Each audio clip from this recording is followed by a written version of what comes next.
Дълго време вярвахме, че колкото по-голяма и по-величествена е една църква, толкова по-силна е нашата вяра. Че Бог се нуждае от катедрали, мрамор, злато и разкош, за да покаже своята мощ. В продължение на векове строяхме храмове, които да свидетелстват за Неговата слава. И това не беше погрешно. Красотата може да бъде път към Бога.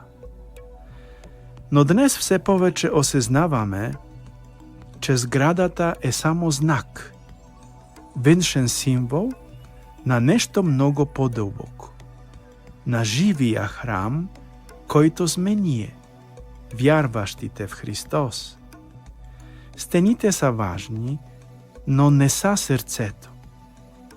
Истинската църква не е от камък, а от хора, които вярват, обичат и се надяват.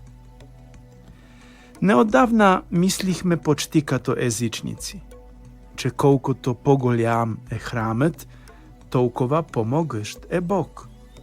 Но Бог не се нуждае от катедрали. Той търси сърца, които могат да го приемат. И сега, когато нашите храмове започват да пустеят, мнозина казват: вярата умира. Аз обаче вярвам, че това не е краят, а очистване.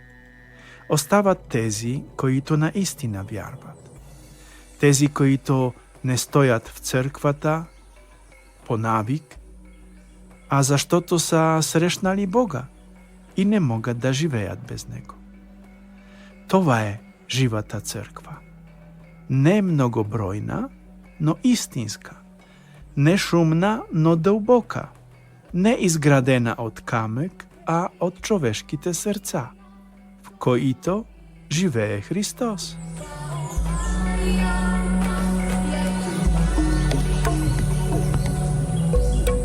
Казвам се отец Кшиштоф, капуцин съм, живея високо в австрийските Алпи, в долината Штанцертал. Тук, сред планините, човек понякога усеща, че до Бога е малко по-близо. Добре дошъл в моя подкаст който излиза всяка седмица в нощта от петък срещу събота. Търси ме на адреса yaumhm.podbean.com.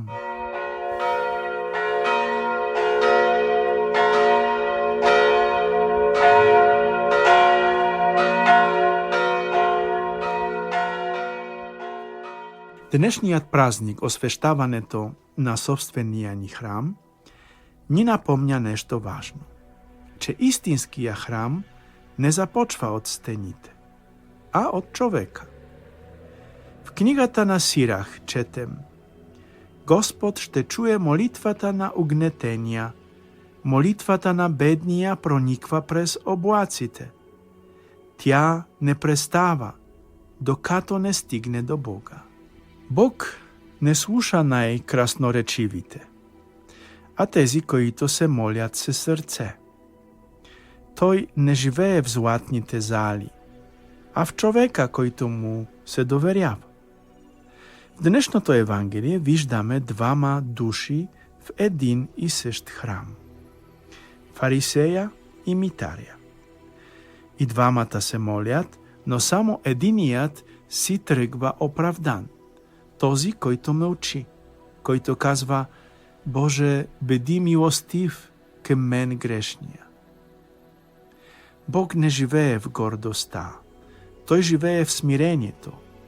Истинската красота на църквата не е в стенописите, а в сълзите на онези, които се молят в нея. Много църкви днес са наполовина празни. Преди всяка неделя е събирала тълпи. Днес цели редове остават незаети.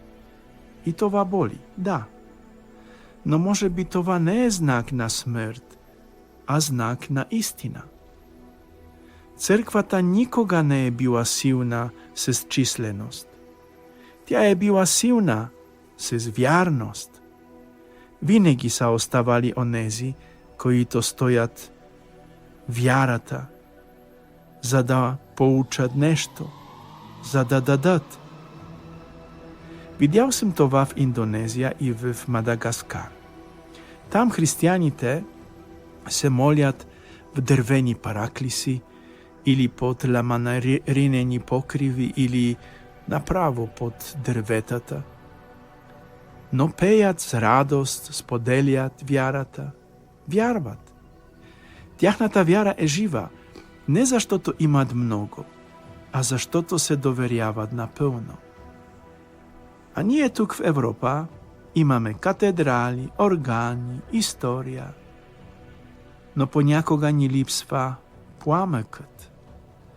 Може би Бог позволява храмовете да се испразват, за да открием одново, че Тој не живее в камека, а в срцето което се моли. Црквата не е музеј. Тя е живо тяло, тялото Христово. Тя диша чрез нас. Ние сме нејни клетки, нејните гласове, нејниот пулс.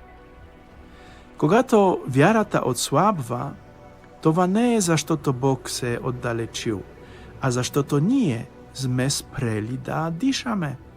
Спрели сме да се доверјаваме, да се надјаваме, да обичаме. Но Бог остава. Тој остава в малката опшност, в тихата молитва, в постојанство на малцината. Тој остава в Евхаристијата.